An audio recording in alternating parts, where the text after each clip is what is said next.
Welcome to Sharp Football Analysis. I'm Warren Sharp, and we've got another great episode in store for you guys today. We're going to be talking about the week that was and the season that ended. The 2025 season has come to a finish. We're going to be talking about some of the coaches that were fired here on Black Monday. We're going to be talking about some of the replacement coaches that could be hired. We're going to be talking about the playoff field being set, the referees that have been assigned to officiate these games this weekend. All that and much more coming up for you on Sharp Football Analysis.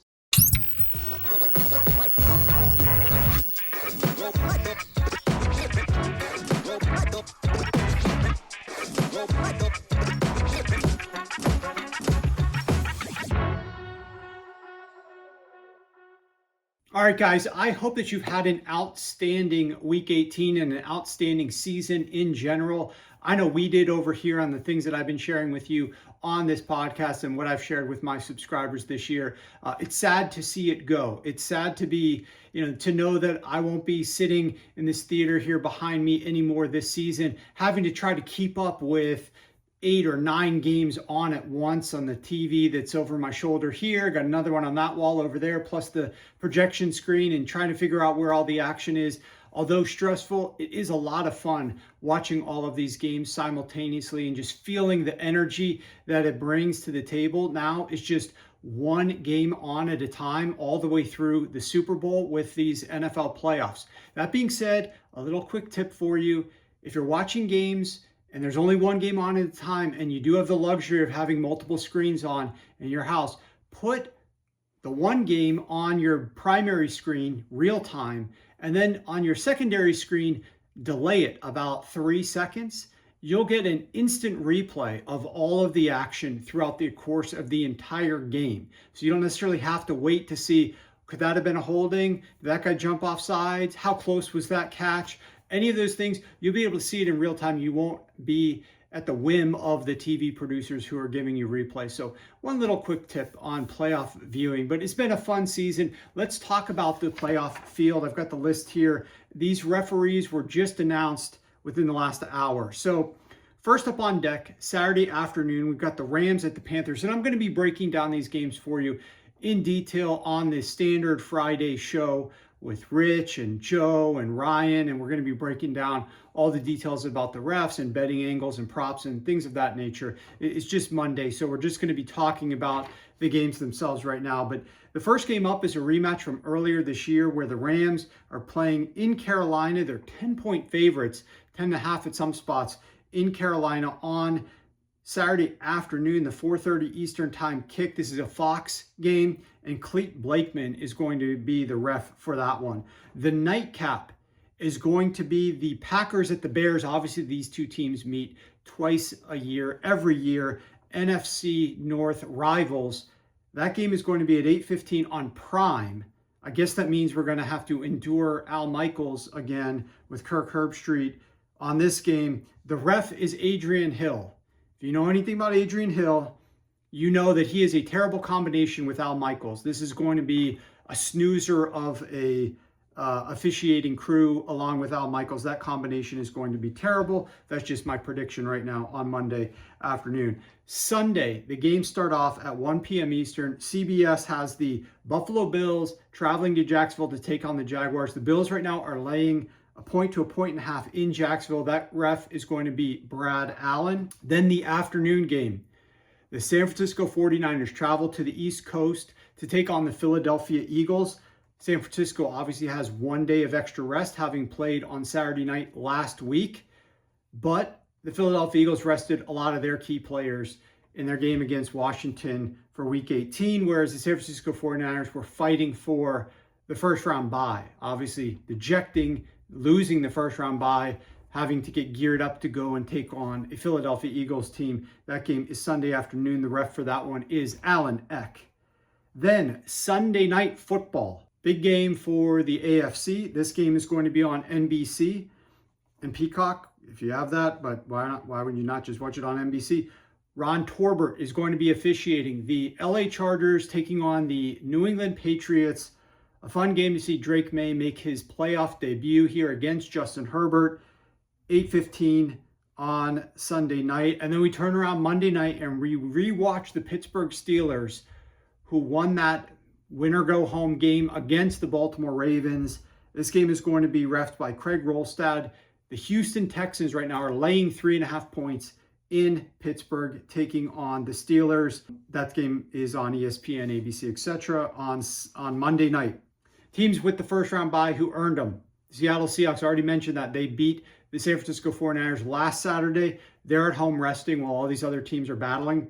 And then the Denver Broncos, who did not look great in their game against Trey Lance and the LA Chargers. Bo Nix had a horrible game. He's going to have to regroup and figure some things out during the bye week, get healthy, figure out a better game plan, get ready to host their opponent in the divisional round. Divisional rounds, of course, always very fun, but I got to tell you, I am really looking forward to this week of TV viewing because of the college football playoffs. We've got one of the semifinals Thursday night, one of the semifinals Friday night. We got these 2 games, including a Saturday night football game on Saturday. Then we've got 3 games on Sunday, including Sunday night football. Cap it off by Monday night football.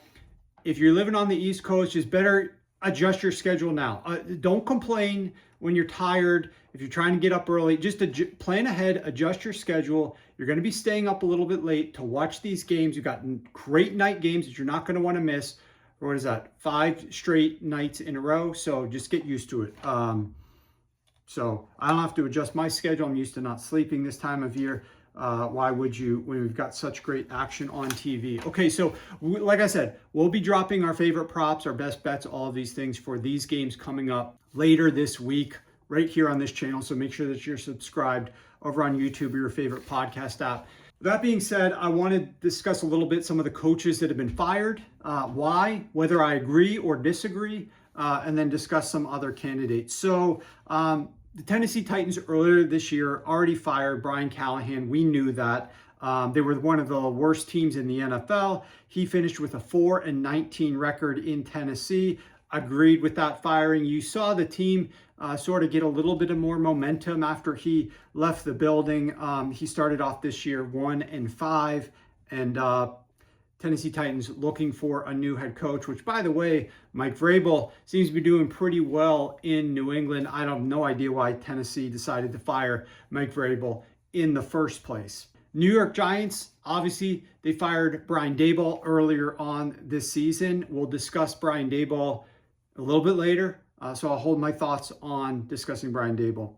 The Falcons fired Raheem Morris 2 straight years, missing the playoffs, but finishing with an 8-9 record. He did have okay quarterback play. I mean, this was not a situation where you're dealing with the dregs at quarterback for the Atlanta Falcons. They just couldn't seem to get over the hump, and it seemed to me like this was ownership wanting to take a big swing.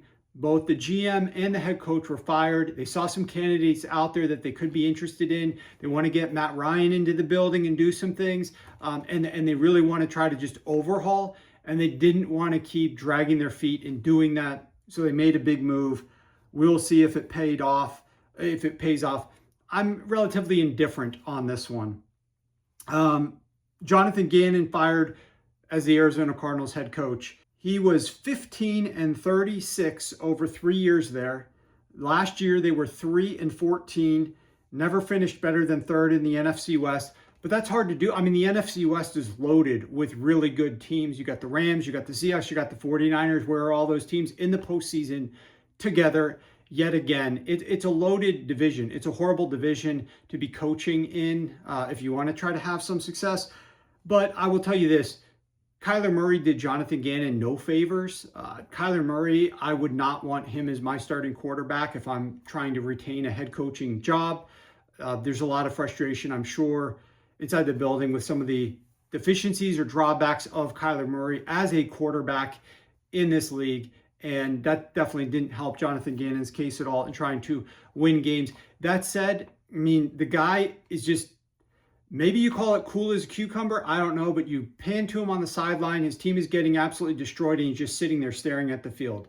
Every single time. Like, I don't know if I've ever really seen this guy get very mad on TV. It's very infrequent. Almost every single time, he's rarely talking into the headset. he's just staring at the field. It reminds me a little bit of Aaron Glenn for a little while. We'll talk about him momentarily as well. He has not been fired as of the recording of this. Okay, Browns fired Kevin Stefanski. Probably the coach in this cycle that I was the most surprised with, or like on Black Monday, the most surprised that he was fired. But that being said, there's clear reasons why they wanted to move on and have a change of pace. He was 5-12 this season with the Cleveland Browns, 45-56. So the best record of any of these guys, with 2 playoff appearances and 2 Coach of the Year awards earlier in his tenure.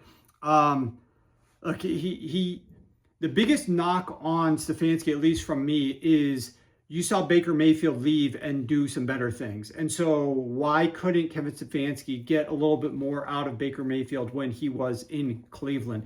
Keep in mind, at one point in time, the Cleveland Browns had one of the better offensive lines in the NFL. Obviously, they have a top-tier defense, and Kevin Stefanski is an offensive-minded coach.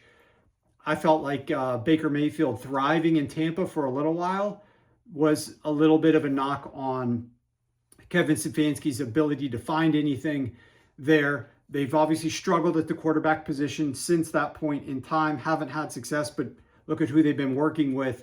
I do think Kevin Stefanski is a good coach. There's obviously things every coach needs to do to improve. I think some team will be happy to hire him in the future. We'll see what team that ends up being. It sounds like he is a commodity on the coaching circuit. Pete Carroll, the Raiders go 3-14. He's just a placeholder. I mean, purely a placeholder. Allowed the Raiders to get the #1 overall pick. No playoff appearance, obviously, in Las Vegas with the Raiders. The team was terrible. Nothing much needs to be said here. We bet they're under. That was an easy win. Coaches that are still on the hot seat and being discussed right now. You've got John Harbaugh for the Baltimore Ravens, Mike Tomlin for the Pittsburgh Steelers. Another trip to the playoffs. We'll see if it's another first-round loss. If the betting markets are correct, then Pittsburgh Steelers are going to lose to the Houston Texans and another consecutive inability to win a playoff game. But we'll see what happens there. Todd Bowles with the Buccaneers, missed the playoffs again. Mike McDaniel with the Dolphins, although that seems like he's probably on a little bit solid ground. Zach Taylor with the Bengals, supposedly he's going to be okay. Aaron Glenn with the New York Jets. Now, I did not see anything out of Aaron Glenn that made me want to retain him. I do not think that Aaron Glenn is going to be a good head coach. His demeanor on the sidelines, the players that he was interested in going after, first and foremost with Justin Fields, there's nothing that I saw from Aaron Glenn that allowed me to have any sort of confidence that they're going to all of a sudden have a lot of success in 2026 if they retain Aaron Glenn. Like he got dealt a bad hand last year or something that wasn't his own doing. So the other thing about Aaron Glenn, obviously, is this is a team that was struggling to win games, looked like it was getting worse and worse and worse. Team clearly wasn't buying into whatever he was selling, and I just don't know that they're going to suddenly have a lot of success by retaining him. And 0 interceptions for a defensive-minded coach to come in when turnovers are that valuable and you can't orchestrate any interceptions at all, like the first team in NFL history, that is a bad omen, in my opinion. Zach Taylor, though, I just don't know. Maybe I'm just rubbed a little bit the wrong way here with him crying in the media about the Cleveland Browns celebrating a guy breaking one of the best records in the NFL, which is the sack record.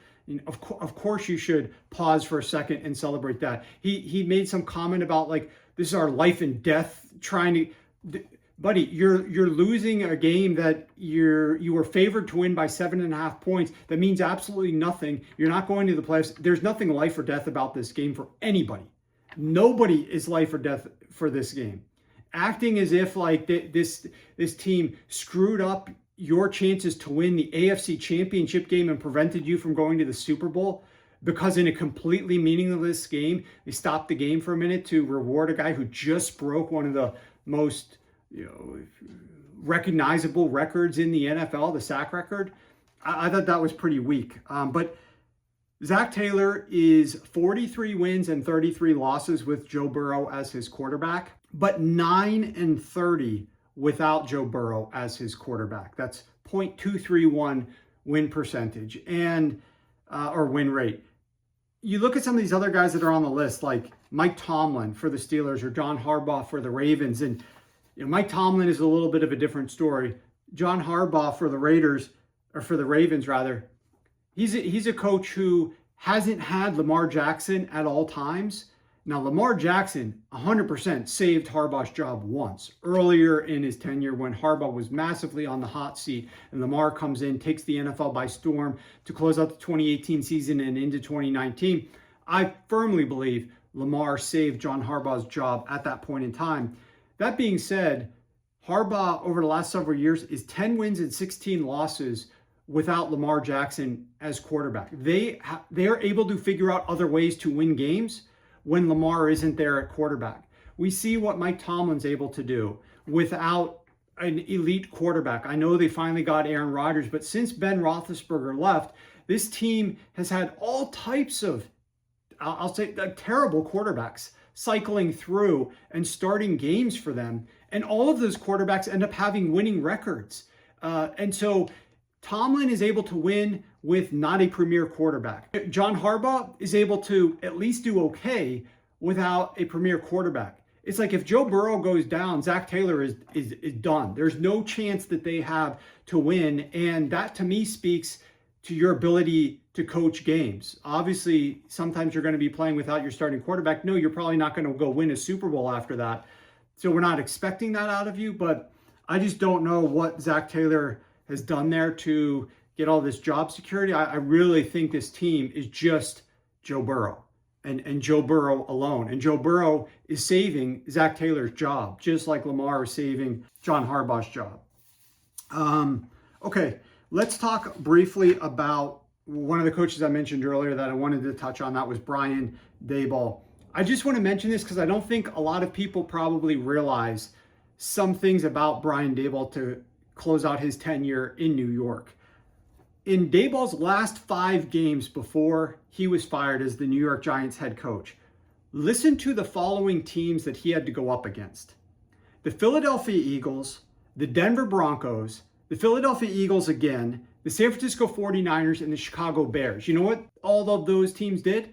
Made the playoffs. You know what all of those teams did? Won at least 11 games. The New York Giants played the toughest schedule of anybody in the NFL. And so Brian Daboll goes 1 win and 4 losses against those 5 elite teams in the NFL, at least in terms of this season. In the context of this season, those are all great, solid teams that obviously, I mean, we've got the number 1 seed in the AFC with the first round bye in the Denver Broncos, the number 2 and number 3 seeds in the NFC, and then the 12-5 San Francisco 49ers. That's who he had to go up against. But even more than that, and those defenses of those playoff teams, just listen to this. Daboll takes Jackson Dart, a rookie quarterback who sat the first few games and then got inserted because Russell Wilson was absolutely horrendous. And in the 5 games that I'm discussing against these playoff teams, the Eagles twice, the Broncos, the 49ers, and the Bears, Jackson Dart averaged 7.8 yards per attempt or more in 4 out of those 5 games. Brian Daboll coached him up and got him to play great football against playoff caliber teams his rookie season. Just in context, the league average this year was 7.0 yards per attempt. In 2025, the league average was 7.0 yards per attempt. The rookies this year averaged 6.2 yards per attempt with a 79 passer rating. Brian Daboll got Jackson Dart in 4 of those 5 games right before he was fired to average 7.7 yards per attempt overall with 7 touchdowns to only 1 interception and a 99 passer rating. Again, the league average was 7 yards per attempt and rookies were at 6.2 with a 79 rating. And Jackson Dart was his 3rd career start through his 7th career start, and averaged better results than rookies and better results than a lot of veterans around the NFL against playoff caliber teams. So then obviously they got rid of him. So if you're thinking about a head coach that you might be interested in bringing in on a bad team who fired their coach and needs to work with a younger quarterback and make something out of him, first of all, Brian Daboll is the one who begged Joe Schoen to draft Jackson Dart. And Brian Daboll then got great results out of him. And yes, the Giants, they lost those games. And so the owner said, okay, we got to fire Brian Daboll. But they weren't losing those games because Jackson Dart was playing poorly. Brian Daboll coached up Jackson Dart and played well against good defenses, had good game plans, got Jackson Dart to play efficiently, etc. The other quarterbacks that Brian Daboll worked with in his tenure, Daniel Jones, Tyrod Taylor, Tommy DeVito, Drew Lock, and Russell Wilson. And they never started Jameis Winston before Daboll was fired. You look at those guys, it's not a very pretty list. And Brian Daboll got Daniel Jones to the playoffs and won a playoff game the first year that he got there. That, unfortunately, was the undoing of Brian Daboll, ironically enough, because it got the Giants to then believe that Daniel Jones should be paid. And even though I knew, and some of the people in New York knew, that Daniel Jones wasn't the type of quarterback that should be getting paid franchise caliber money, the GM decided to go and give it to him. And we saw that obviously go sideways with the Giants trying to tweak as much as they possibly could to accommodate a passer like Daniel Jones, and just did not have enough success. Besides the fact that that team has no offensive line, how do you start bad quarterbacks behind a terrible offensive line? It's just a bad situation in New York. Brian Daboll's definitely better off for not being there. But in my opinion, if you look at this list of head coaches, right, you got now on the market is Brian Callahan, Raheem Morris, Jonathan Gannon, Kevin Stefanski, Pete Carroll.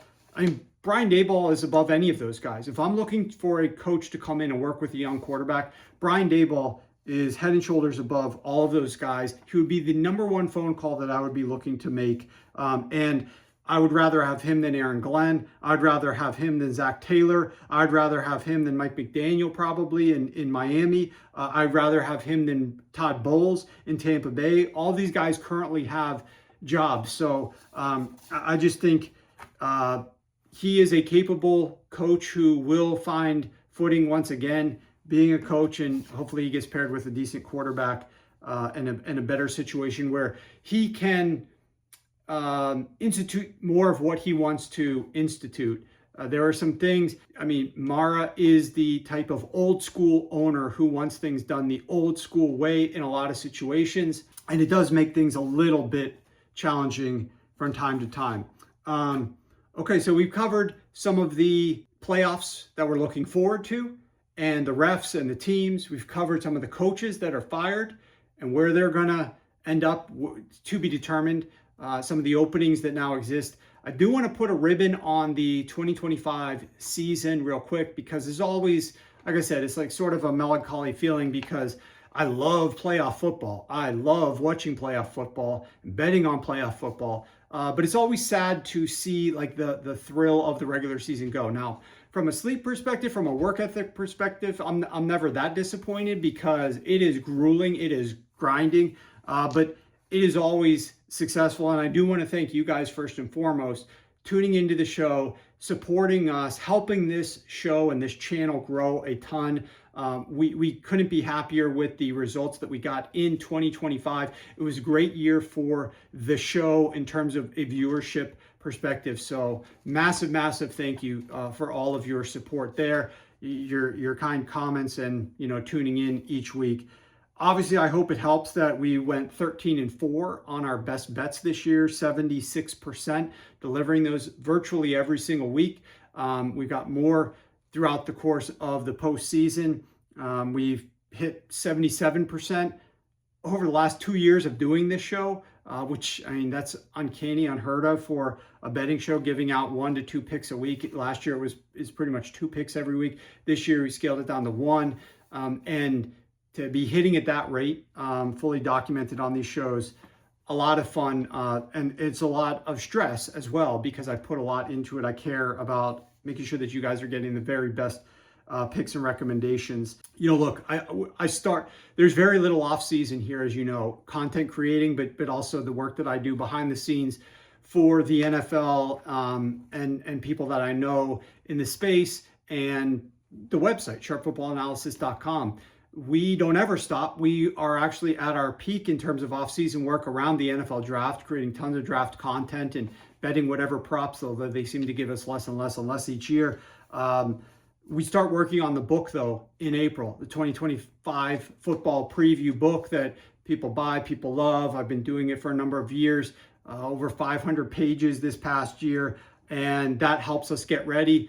Preseason, NFL regular season, and soon to be NFL postseason. This was my second most profitable year at Sharp Football Analysis for clients that I've had in the 20 years that I've been doing this.